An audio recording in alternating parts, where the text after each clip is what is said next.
আসসালামু আলাইকুম বন্ধুরা, কেমন আছেন সবাই? আজকে আমি আপনাদেরকে দেখাবো টেকনিক্যাল এসইও এর কিভাবে 404 প্রবলেম সলভ করতে হয়, ফিক্স করতে হয় কিভাবে সেটা আজকে দেখাবো। চলুন প্রথমেই আমরা আমাদের গুগল সার্চ কনসোলে যাব। গুগল সার্চ কনসোলে আমাদের প্রপার্টিগুলো, ওয়েবসাইটগুলো এখানে অ্যাড করা থাকবে।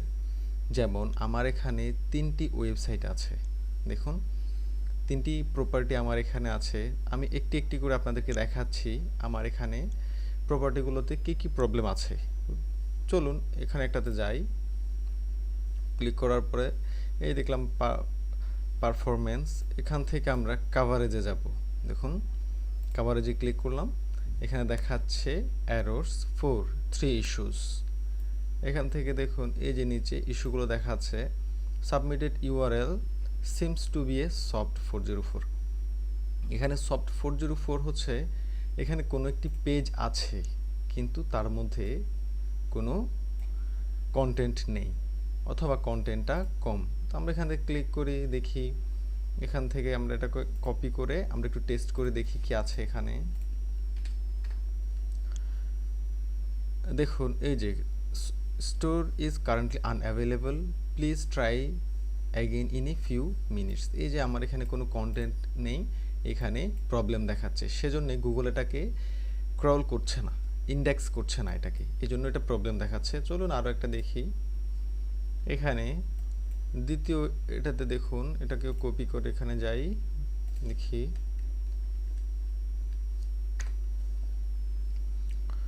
দেখুন এখানে এই যে there is no products listing under this brand, এই ব্র্যান্ডের কোনো এখানে, তাহলে গুগল কম কন্টেন্ট বা কোনো পেজে যদি কোনো কন্টেন্ট না থাকে, কন্টেন্ট কম থাকে, সেটাকে সে ইন্ডেক্স করতে চায় না, সেটাকে ক্রাউল করে না, এই জন্য এই প্রবলেম দেখাচ্ছে। তো সেজন্য আমাদেরকে এই পেজগুলোকে বাদ দিতে হবে, কারণ এগুলো একটা ইস্যু হয়ে দাঁড়িয়েছে এখানে, প্রবলেম এগুলো এখন এরর হয়ে গেল। এই যে প্রবলেম দেখাচ্ছে এফেক্টেড পেজেস, এখানে এখানে এগুলো প্রবলেম দেখাচ্ছে। তো চলুন আমরা আরও দেখি। আমার এখানে এই যে সাবমিটেড ইউর নট ফাউন্ড, এই পেজটাকে সে খুঁজে পাচ্ছে না, এই পেজটাকে সে খুঁজে পাচ্ছে না, এটাকে আমাদেরকে রিমুভ করতে হবে। আমরা এখান থেকে রিকোয়েস্ট পাঠাবো যে হ্যাঁ তুমি এটাকে এখান থেকে রিমুভ করে দাও, আমি এই পেজটা এখানে রাখতে চাচ্ছি না। গুগল আমি বলবো যে হ্যাঁ এটাকে বাদ দিয়ে দাও। তো চলুন প্রথমে আমরা একটা দেখি, আমরা এই পেজগুলোকে বাদ দিতে চেষ্টা করব যেন সে এটা ইন্ডেক্স না করে।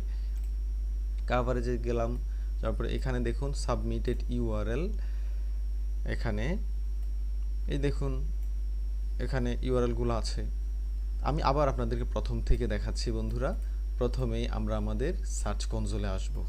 এটা হচ্ছে আমার সার্চ কনসোলের ওভারভিউটা এমন দেখাবে। এখান থেকে এই যে বাম পাশে এই যে অ্যারো একটা চিহ্ন আছে, এখানে হচ্ছে আমার প্রপার্টিগুলো দেখাবে। এটা হচ্ছে আমার প্রপার্টি। আমার এখানে 3টে ওয়েবসাইট, একটা ওয়েবসাইট, একটা ওয়েবসাইট, একটা ওয়েবসাইট। এই 3টে ওয়েবসাইটের যে কোনো একটাতে আমি যাব। ধর আমি এটাতেই গেলাম, এটাতে যাওয়ার পরে দেখি আমার এখানে কাভারেজে প্রবলেম এরর নো ইস্যুস, এখানে কোনো ইস্যু নাই, এটা ঠিক আছে। এই এটাতে, তারপর এটাতে যাই দেখি একটু, আমার কাভারেজ এখানেও কোনো প্রবলেম নাই, এটা একদম ঠিক আছে। তাহলে আমার শুধুমাত্র একটাই প্রবলেম, আমার প্রথম প্রপার্টিতে 4টা এরর আছে। তো চলুন দেখা যাক আমরা আমাদের এররগুলো একটু ফিক্সড করার চেষ্টা করি। সাবমিটেড ইউআরএল, এখানে আসলাম প্রথমে, কাভারেজ থেকে আমার এররগুলোতে গেলাম, এররগুলো থেকে আমার এখানে এই যে কোনগুলো আছে এখানে ক্লিক করলাম, দেখুন এখান থেকে কপি করলাম, কপি করার পরে আমরা সরাসরি চলে যাবো রিমুভালস। দেখুন বন্ধুরা আমরা আসবো রিমুভালসে আসার পরে এই যে দেখুন এখানে নিউ রিকোয়েস্ট, এই যে এখানে আমরা রিকোয়েস্ট করব।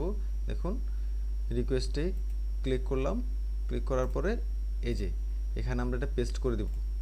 পেস্ট করার পরে রিমুভ দিস ইউআরএল অনলি, আমরা শুধু এই ইউআরএলটাকে রিমুভ করতে চাচ্ছি, আমরা এটাকে এখানে আমরা ইন্ডেক্স করতে দিচ্ছি না, কারণ আমাদের এই পেজটাতে সমস্যা, যে পেজে সমস্যা থাকবে সেটা যদি ইন্ডেক্স করে আমাদের র্যাঙ্কিং ফ্যাক্টর এটা প্রবলেম করবে।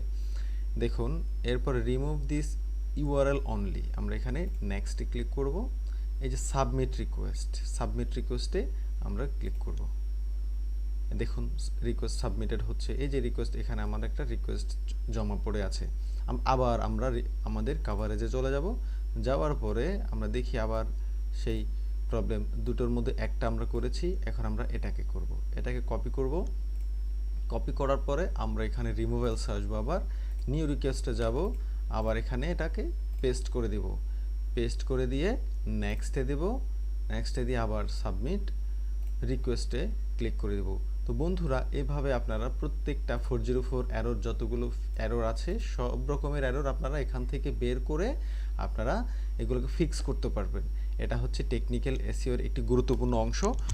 এভাবে আপনারা আপনাদের প্রপার্টির 404, 505, 303 বিভিন্ন রকমের ইন্ডেক্স ক্রল প্রবলেম, এই জিনিসগুলো আপনারা এখান থেকে ফিক্স করতে পারবেন। তো বন্ধুরা, আপনাদেরকে অসংখ্য অসংখ্য ধন্যবাদ।